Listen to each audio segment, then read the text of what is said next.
I'm Reuben, the Director of Immigration Partnership Winnipeg. So can you tell us what Immigration Partnership Winnipeg does? Immigration Partnership Winnipeg is indirect service savings agency, and so what we do is that we work with partners. We bring the right people on the table to solve issues as they arise, issues related to settlement and integrations. We work with different levels of the government to ensure that people that are chosen Winnipeg as home are supported and policies are put in place to support them. We also work to build a relationship between newcomer and Indigenous peoples here in Winnipeg. And our work is not limited to one thing. We do things that matters to people and address them as the partners bring them to the table. And the way we do that, as I mentioned earlier, is make sure that right people are on the table to solve issues as they arise. So how did you get involved with IPW? When? When? How? So I got started with the Immigration Partnership Winnipeg in 2017. Before then, I was working for the province of Manitoba. So I started there because it is an organization that does, part of the work that I was doing before, and that is to support people that are new in the country, but more importantly, to work on policies that will, address issues of concern in our society. Is IPW facing any challenges? Are there any? Of course, yes. In terms of facing challenges, any organization that works with community always face challenges. Not to talk about the funding issues to carry out activities, but dealing with issues that arise in the community that matters to people's lives. And sometimes you don't succeed all the time by trying to address those issues. So sometimes they leave you with that kind of a feeling, and so it's a complex work that we do. And so sometimes we encountered challenges from here and there. I noticed on your website that there's a lot of talk about anti-racism. Can you, in fighting racism, can you expand upon what IPW is doing to push that? Yes, on the top of what I mentioned earlier, we also do the anti-racism in a spot here in Manitoba or in Winnipeg. That is to say that we talk to the right people. We talk to newcomer groups. We talk to people with disability. We talk to women. We talk to Indigenous peoples, and bring their concern to our partners in the sport world, and to address concerns that are being raised by the community. And so that work has been successful in the sense that we are able to bring the communities together to address these issues on one table. And last year we signed not actually last year, but this year we managed to sign the what we call the Manitoba Sport Accord. That is a number of agencies or organizations that do the sport coming together to sign on some of the principles that we are able to draft through the our work with the community, and those agencies are signed on to those codes. We also do training about the anti-racism in sport. We do that to the school. We do that to coaches, and we're doing it also to community groups that are interested to get that training materials, and we do it for free. Another thing brought up when I researched you was Indigenous and newcomer relationships. Can you expand about that? Yes, I mentioned earlier that we also, work to make sure that there is a better relationship between newcomers and indigenous peoples. When people arrive here from wherever they come from, because of a number of reasons, some are, coming here because they run away from their country because of persecutions or wars. They know little about the indigenous peoples and the history and the impact of that history on the life of the indigenous communities. And so it is incumbent upon settlement agencies and organizations like our organization to make sure that people have better understandings of the history of the indigenous peoples and the impact of that. So for the last few years we have developed what we call the Indigenous Orientation Toolkits.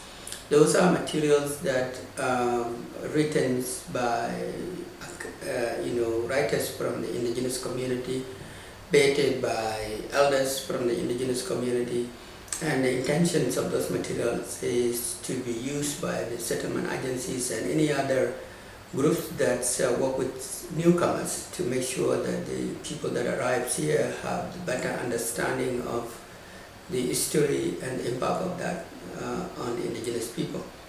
And often we also do community bridging activities, and that is that we organize events that will bring people together. We also sometimes work collaboratively with settlement agencies to give opportunities to newcomers to go to cultural sites and also to visit the reserves to acquaint themselves with the general background and situations of the indigenous communities. Is there anything that most people probably wouldn't know about IPW that you wish was more known? So sometimes people don't know that we are a partnership building organizations. That most of our work is making sure that where there are gaps, that the right people are brought together to address those gaps. So if you have a situation that you are thinking of tackling and you wanted to make sure that you broaden the circle of that, you can reach out to us. We'll be able to connect you with the right people, people that can support you to do what you're planning to do to address gaps in lives of the people in our community or city. So IPW and Light have partnered together for the spirit of community water bottles. And part of the proceeds of the water bottles will go directly towards IPW. How will those funds be used? IPW, like I mentioned earlier, we are indirect services. So what the main our main funding comes from the IRCC, and that is very much funding our staffing, but not so much in terms of the activities that we do in the community. So, for example, sometimes we organize trainings, and we have elders to come to the training, to offer training. We have to give them tobacco, we have to give them honorarium, for example. We don't get that money in our budget.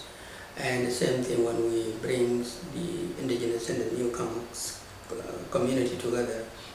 Those are cultures where people socialize through sharing foods. We don't have budget, on those. So any money that we get will go back to the community in terms of making sure that people that work with us get honorariums when they work with us, and also get supported. Sometimes we have people that come to us and they don't have means of transportations. Though we don't provide those direct services, sometimes we help when we are able to. So if people want to support IPW, how would they do so? What is that? How would they support you The people on the spot? if people wanted to support IPW? People wanted to support IPW, like I mentioned earlier. We are big on improving settlement and integration for newcomers that make it easier. So if you have ideas that you think will make that easier, then you come to us and we will make sure that we implement those ideas, because we are a grassroots organization. We work from, we use kind of a bottom-up approach where our actions and decisions are informed by what we hear from the community. So if there is something that you saw in the community that is not working, that you think that need to be addressed, and you want to involve the Immigration Partnership Winnipeg, that is one of the best way to support us. And if we haven't gone out before and asked for